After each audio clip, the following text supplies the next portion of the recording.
మరి ఇక్కడ రాష్ట్రం నుంచి అసలు పరిశ్రమలు వెళ్ళిపోతున్నాయి. ఈ కుటుంబ ప్రభుత్వం వచ్చిన తర్వాత ఎవరికి ఉద్యోగాలు రావట్లేదు. ఉద్యోగాలు ఇస్తానని ఇంత మటుకు యాడికి వెళ్ళినాయి పరిశ్రమలు ఇవాళ వచ్చినాయి, మళ్ళీ పక్క రాష్ట్రాలకు వెళ్ళిపోతున్నాయంట కదా. ఇవాళ వచ్చినాయండి. మళ్ళీ కూటమి ప్రభుత్వం వచ్చినాక మళ్ళీ పరిశ్రమలు కానీ అన్నీ కానీ వచ్చినాయి.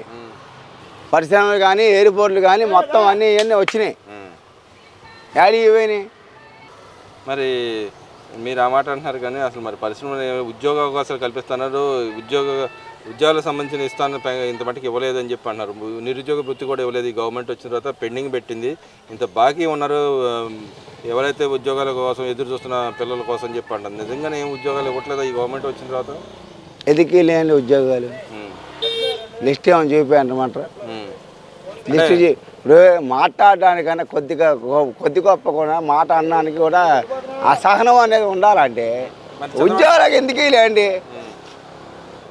ఎంతమందికి ఇచ్చాం మేము లిస్టుతో సహా పేరుతో సహా చూపెట్టాలంటే.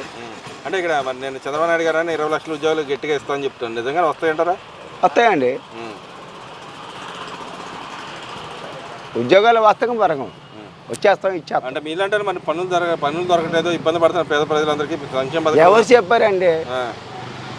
కూటమి ప్రభుత్వం వచ్చినాక ఓ టాపీ మేస్త్రికి పని దొరికితే ఓ సెంటరింగ్ ఓడికి, ఓ పంబర్కి, ఓ సిమెంట్ కొట్టోడికి, ఓ రాడ్ బెండింగ్ ఓడికి అందరికీ పనులు దొరికినాయి. మరి ఎక్కడండి?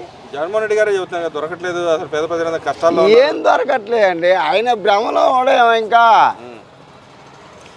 మరి ఆయన వెనకాల జగన్మోహన్ రెడ్డి గారు అనేది భ్రమలో ఉండవు.